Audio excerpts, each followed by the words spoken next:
Magandang araw po sa inyo lahat. Welcome po sa Makapili TV. So eto na nga po, dahil nga magkakaroon na nga ng investigasyon tungkol nga rin sa mga anomalyang flood control project, mga infrastructure project ng gobyerno. So nakikita na natin dito na may laki talaga ang pagkukulang ng gobyerno para bantayan po yung kada proyektong pinagagawa ng ating gobyerno mismo. 'Di ba? Dapat sa kanila mismo nanggagaling yung pagsisiguro na yung pera ng taong bayan nagagastos ng tama. Kaya nga nandiyan yung mga Commission on Audit, nandiyan yung Ombudsman, nandiyan yung mga ibang implementing government na pwedeng maging katulong para masigurado na talagang yung magagawa yung mga proyekto na mapapakinabangan ng ating mga kababayan, lalo-lalo na pagdating tag-ulan dahil nga sa hindi na may iwasan na talagang nagbabaha na po kahit saang lugar. At ito nga yung isa sa mga naiisip na paraan ng gobyerno natin para matulungan yung mga kababayan natin na may salba yung buhay, mga ari-arian, para mapalago rin yung kanilang kabuhayan. Ngayon, dito makikita talaga natin dito na ang korupsyon sa ating bansa ay talagang napakalala na. So, mas lumala pa siya nung pumasok po itong administrasyon ni Bongbong Marcos. Bakit kamo? Kasi nung umupo siya bilang presidente, ang unang-unang ginawa niya ay sinibak niya o tinanggal niya na yung commission, yung kay Greco Bellica, yung itinayo ni Pangulong Duterte, yung Presidential Anti-Corruption Commission. So yung kaagad ang unang-unang binuwag ni Bongbong Marcos. Kaya yung mga corrupt official, mga nangungurakot sa ating pera ng taong bayan, naging malaya. So nawalan sila ng tinik sa lalamunan dahil kung sa panahon ni Pangulong Duterte, nahirapan sila. Hindi naman masasabing hindi naman talaga na-eradicate. Hindi naman talaga natuldukan yung korupsyon dun sa panahon ni Pangulong Duterte. Pero kahit paano, napigilan. Pero sabi nga ni Katunying, 'di ba, sa kanyang vlog, talagang talamak sa panahon ni Bongbong Marcos yung korupsyon dahil nga tinanggal itong Presidential Anti-Corruption Commission na magiging katulong sana ng Ombudsman, ng NBI, mga ganyan, ng ibang mga government agencies para sa pag-iimbestiga para maproteksyonan yung pondo ng ating bansa. Tinanggal yun, so talagang yung lumala ng sobra. Ngayon dito makikita natin dito, hindi na kailangan mag-imbestiga. Masasabi mo may korupsyon dahil sa ginawa nitong itong construction company na to, itong contractor na to, sa gobernador mismo ng Mindoro, na pinagbawalan siyang inspekin, tingnan, mag-inspect doon mismo sa site kung saan ginagawa yung flood control project, pinagbawalan siya. Pero hindi natinag itong si Governor at natutuwa rin po tayo na hindi niya pinag-initan yung gwardiya. Kasi alam naman natin na kalimitan, yung mga naiiwanan doon sa site, especially gwardiya, yun yung napagbubuntungan ng galit. Sana isipin natin na sila ay gumagawa lang, sumusunod lang sa utos sa kanila. So, kung ano yung i-relay sa kanila ng boss nila, yun lang yung gagawin nila. Kaya nga napaka rito ni Governor na hindi niya pinag-initan yung security guard despite na pinigilan siyang pumasok sa site na yan. So, ito, panoorin po natin ito at kayo na po mismo ang humusga kung may korupsyon ba rito o wala. So ito, panoorin po natin, pero bago ang lahat, kung hindi pa po kayo nakasubscribe sa Makapili TV, baka pwede naman pong pakipindot po muna yung subscribe button. At the same time, palike na rin po ng video, wala naman pong bayad dyan, kaya pindot na. So ito, panoorin po natin, tayo na mismo mag-inspect kung ano po nangyari dito sa flood control na to. Oh, bakit ayaw ako papasukin? Hindi lang po siya sa gano'n, ay yung lang siya. Bakit? Kailangan ko ang DP? Sino may sabi? Order nino?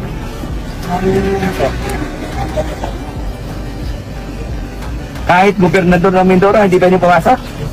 Basta order po sa amin, sir eh. Wala naman kung wala sa amin. So, ang order sa inyo, City Star ang nagsabi. Oh sir, yung sa amin lang sir. Dahil, Ayun sir, ang galing na nga tayo dito. pero hindi. Bakit hindi pwede? Pag ibig sabihin, pag wala ang DPWH, hindi pwede. Hindi sir, siguro yung letter lang sir na galing sa DT. Yun yung sa amin. Let, Tingnan nyo, ang lakas ng loob ng contractor na hindi papasukin o magbigay ng instruction na huwag magpapasok na hanggat walang letter galing sa DPWH. Dito, ang nakikita natin dito, mukhang may nagni-name drop lang. Siguro sinabi ng ng contractor, itong may-ari ng construction company na gumagawa ng flood control diyan.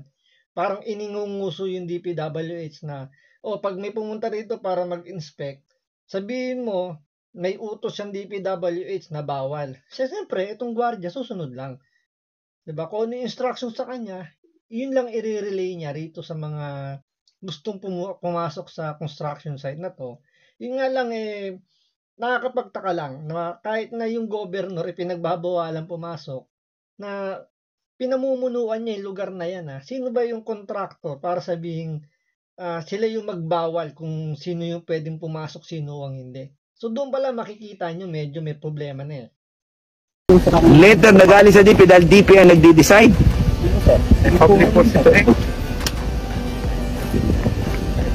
Hindi pala pwede pumasok, ha? Ayun. Gobernador, wag mo babae yung taga-DP. Walang taga-DPW sa bababa. Ang ibig sabihin, kahit ako, hindi ako pwedeng pumasok sa lalawigang ito. Siguro. Kasi wala namang magawa sir, umusugod na ako sa office sa amin. Ay, papasukan ko ito. Sa ayaw nyo sa gusto dahil ito yung lugar ng lalawigan. Open to public ito. First time ko nakakita sa sarili kong probinsya, pinagbabawalan akong pumasok. Ako'y pumunta dito in good faith. Ako'y pumunta dito dahil gusto ko makita ulit ng aktwal. Pagkatapos ganito sasagot sa akin, aba, damay tayong lahat. Ngayon ito pakita nyo sa tao. Sariling probinsya natin, ayaw tayong papasukin, order ng kontraktor na gumagawa dito. Diba? Kung di ba naman ang tigas ng mukha ng kontraktor, kahit gobernador, may ama, mas mataas pa to sa mayor, gobernador. Hawak niya lahat ng munisipalidad sa probinsya ng Mindoro. Kontraktor lang to pero kinayang pagbawalan. Ang tanong, bakit pinagbabawalan pumasok ang gobernador doon sa site mismo ng flood control na yan? Anong meron? Yan ang alamin natin.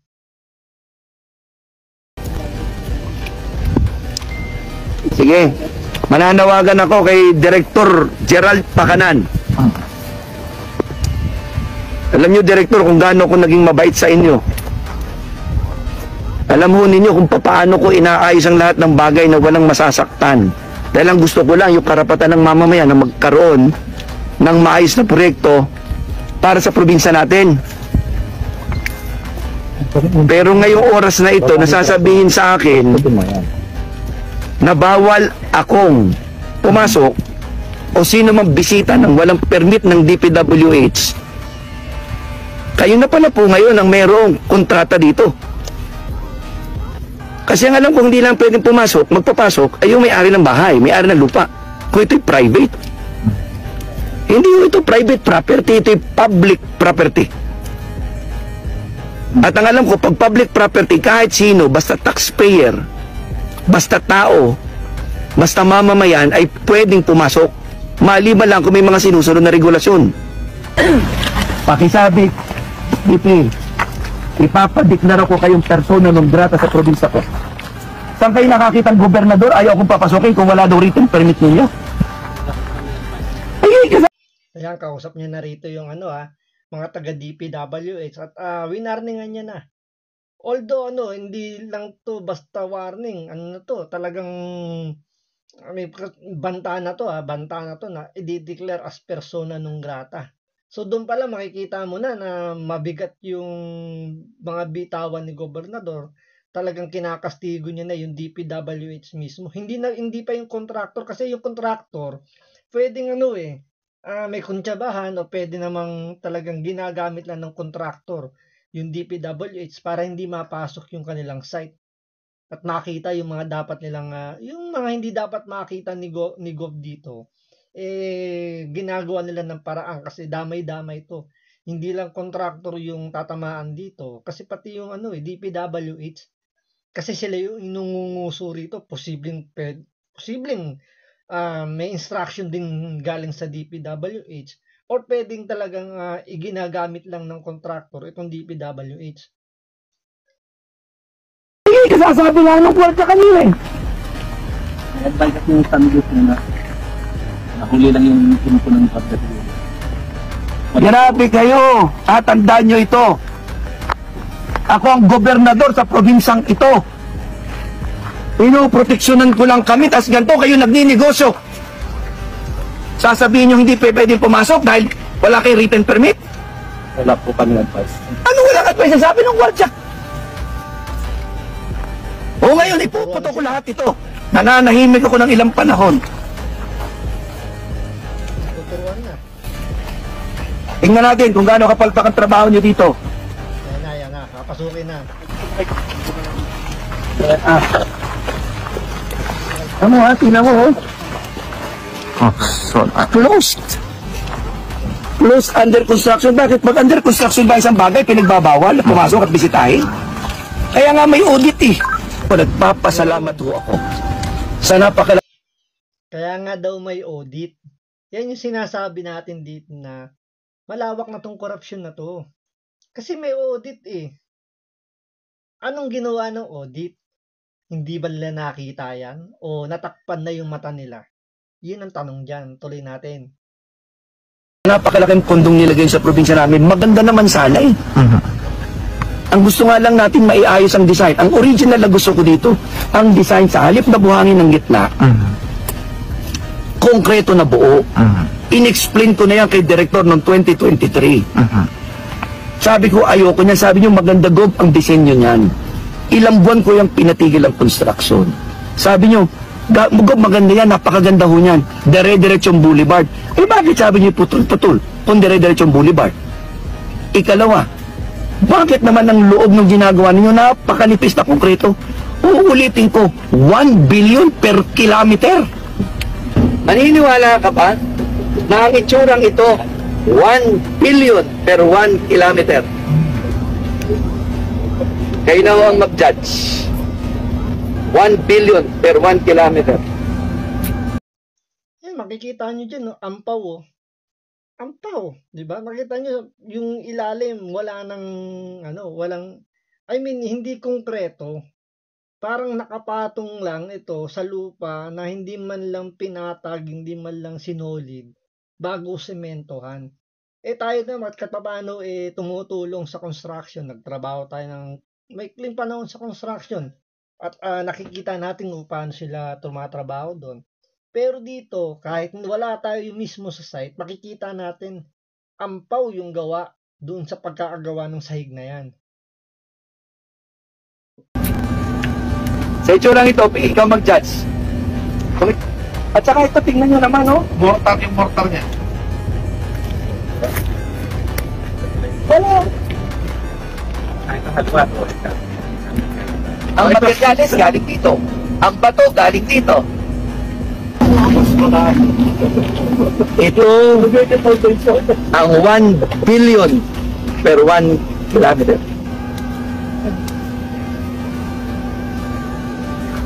Tanong ko nga, paano ito pumasa sa inspection eh? Ang mga tanong natin, paano pumasa ito? Sa inspection, sa technical inspection, paano pumasa sa COA? Ano po ginagawa ng UAU? Ano ginagawa? Di ba may quality control? UAU, TP. Yan, di ba? Yan yung sinasabi na na meron ng kuntsaba nangyayari.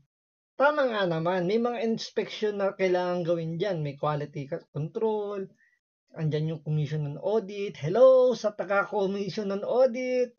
So, parte ng trabaho ninyo kasi government funds ang ginagamit dyan. Di ba? Sino yung mga nag-inspect dyan? siyempre may mga taga DPWH din, mga engineer na mag-i-inspect din diyan, di ba? Although may engineer din yung mga contractor. So pero dapat nga may check and balance. So after gawin, titingnan ng DPWH kung talagang nasusunod yung mga standard size, yung standard na paggawa.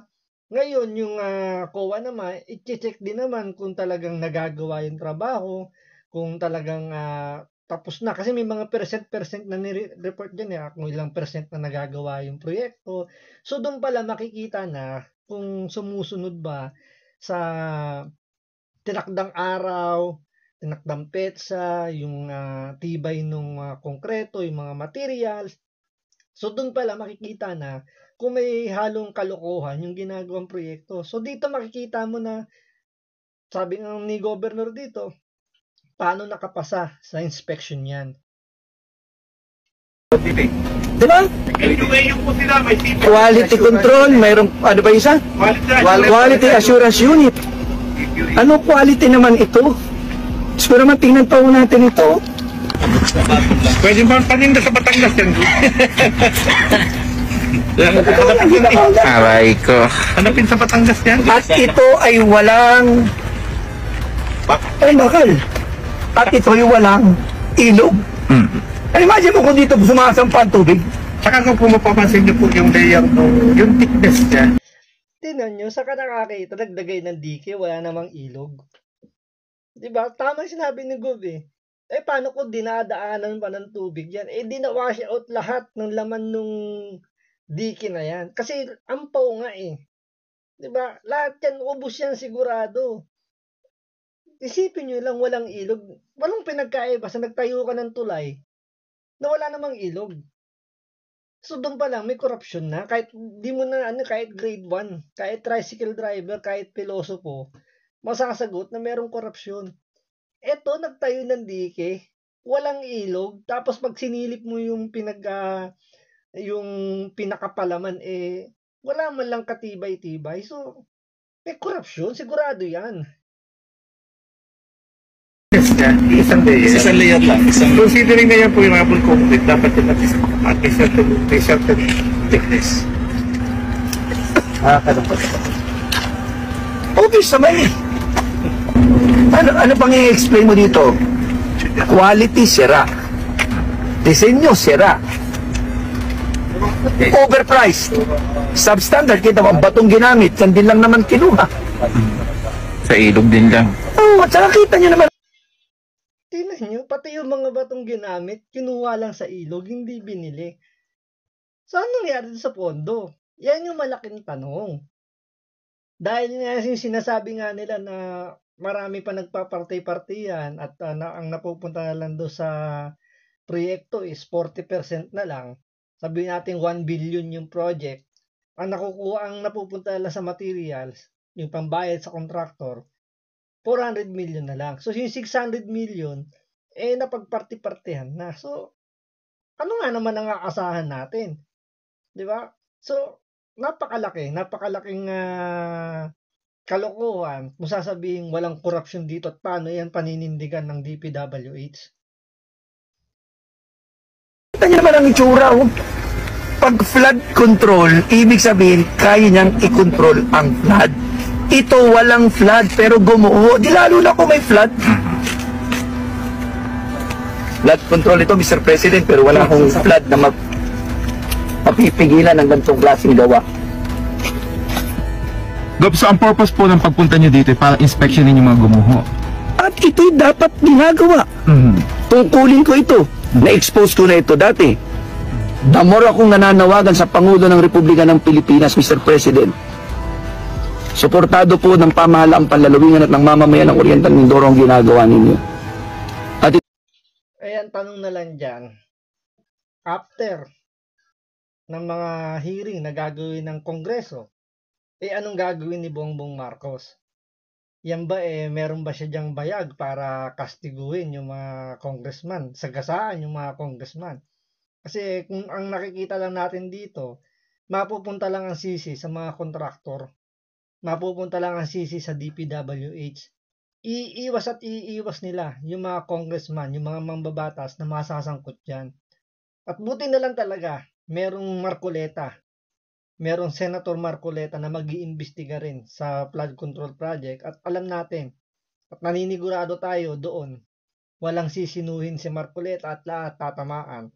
Yan ang aabangan natin kapag nagsimula na yung Senate hearing ng Blue Ribbon na pinamumunuan ni Marcoleta. So hanggang dito lang po muna. Maraming salamat sa panonood. Ingat po kayo lagi. God bless.